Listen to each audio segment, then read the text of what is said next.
Hey guys, what's up? JK with PornReboot here. Welcome to the series on the 5 rules of rebooting. Today we're going to be talking about rule number 3, and rule number 3 is ask for help.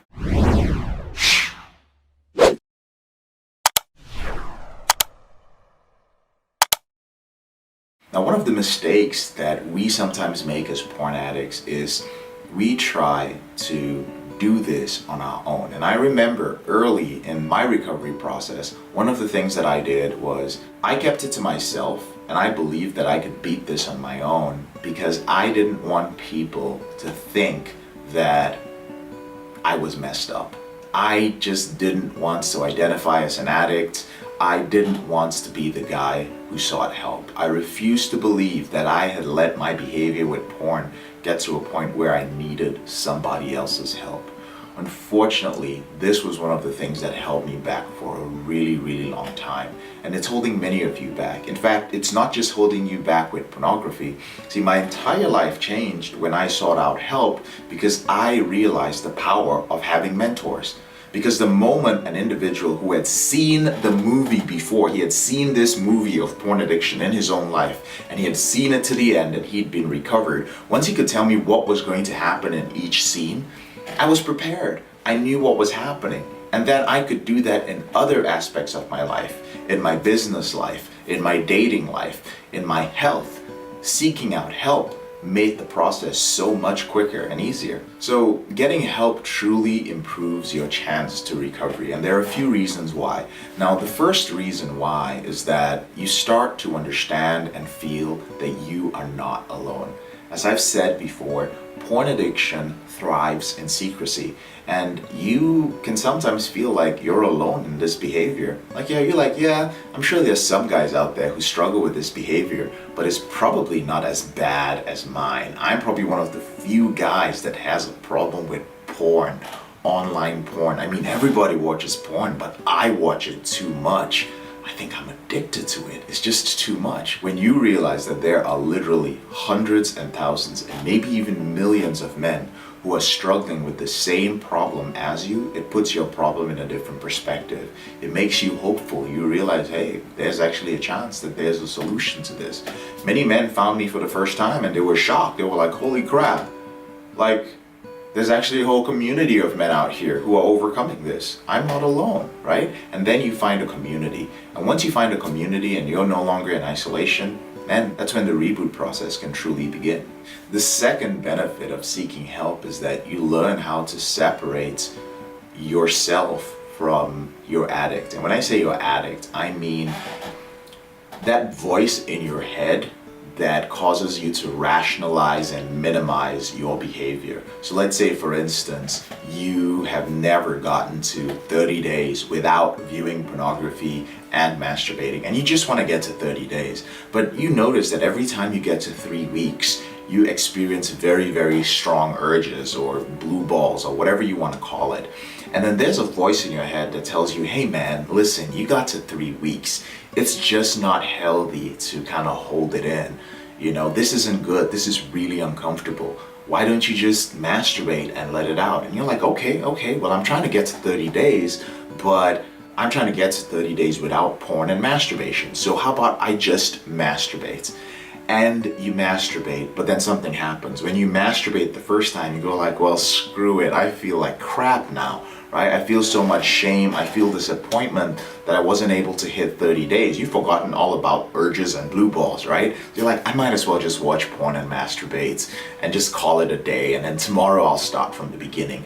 That entire process of rationalizing and at first minimizing the impact of what you're going to do, all of that starts as a conversation in your head. And if you do not know how to separate that part of you, which I call the addict, that's having that conversation with you, it's very challenging to beat this. Now, the addict is actually you, right? And it helps when you have help, when you have an outside party who can observe you. That person can let you know what is happening. One of the things I believe at PornReboot is that you are the expert at yourself. I am not the expert at you. The only thing I'm an expert at is JK. I'm an expert at myself, but you are the expert of you. All I do is give you tools to be able to become great at taking care of yourself. So I give you access to tools, you get access to different systems, which you can use to understand what's happening in your head, which you can use to dialogue with your addict, which you can use to identify rational and irrational behaviors. So that's one of the benefits of seeking help, something that you may not be able to do on your own. Or you might be able to do it, but it's going to take a really long time before you figure it out. The third benefit of seeking help is that you get to learn about how other people have rebooted. Now, there are a lot of men who believe that the only way to reboot their brain was to be in a 12-step group or to go through some religious methodology. And there's nothing wrong with these. It's just that maybe that does not suit their lifestyle or their personality. And the moment you seek help from other people and you become a little bit open-minded, you just realize that, oh my God, there are so many different ways of rebooting. And I've always said this, like, I do believe that the PornReboot system is the best system for the vast majority of men, but it's not the only system. There are a lot of other systems that lead men successfully to recovery, right? But when you are open-minded and you seek out help and you start seeing that, wow, there are some men who did it through focusing on mindfulness. There are some men who did it and they did very well by being part of a group. There are some men who needed daily accountability from an accountability partner. There are just some men who needed a community that they could be a part of and get out of isolation. There are some men who changing their environments worked out for them. There are some men who working on certain modalities which address their deep trauma. This helped them with their reboot. And you start being able to piece things together and you realize that the reboot process, recovery and rewiring your brain is not one-dimensional. And there might be something in there which works for you, and that gives you hope. The fourth benefit of seeking help is that you get access to a place or to individuals who are not going to judge you, right? Sometimes it's challenging, I get it. Sometimes you may not want to share certain things in your 12-step group because you're like, yo, this is in my town. Anybody could walk into my business and be a member of that group. There's just a risk of just running into somebody out there who knows about this problem. Maybe you've told your spouse about it and she just doesn't understand it and you feel that there's a lot of judgment. Maybe you've told your buddies, your guy friends, and they just don't take you seriously, or they just say like, you know what, dude, just get over it, right? This isn't that tough. Why are you dealing with this? Just stop doing it. So it really helps when you are part of a community. And this happens when a lot of men get on a phone call with me for the first time and they realize, like, not only has this individual been off pornography for such a long time, not only does this individual have a lot of time and a lot of experience with controlling this behavior, they've spoken to hundreds of men. And so my problem is not that unique, right? You might think that the genre of pornography you watch is strange or weird, but I guarantee you, in a group like the PornReboot Intensive or speaking to me, it's not that weird. It is so refreshing for men to show up in the group and then share something about their behavior, and nobody in the group is shaken. Everybody's just like, yep, thanks for sharing that, brother. We appreciate it. Hey, this guy goes like, hey, I dealt with the same problem too. I know a guy who deals with it. When he comes online, he's gonna tell you all about it, and you go like, wow, I thought I was the only one who was dealing with this problem. So it is really refreshing to just be able to open up and talk about it. And when I get on calls with guys for the first time, they go on and on and on, because sometimes it's been years and decades. You could sit with your pastor, if you're a religious person, and go like, oh, but I just don't want that judgment. Or you could sit with a therapist and you're like, well, but you haven't dealt with the addiction yourself. You haven't been an addict. So you don't really get it. So I think you're going to judge me, or you're going to use something from a modality that you're studying and apply it to me. And I don't want to be treated like an addict.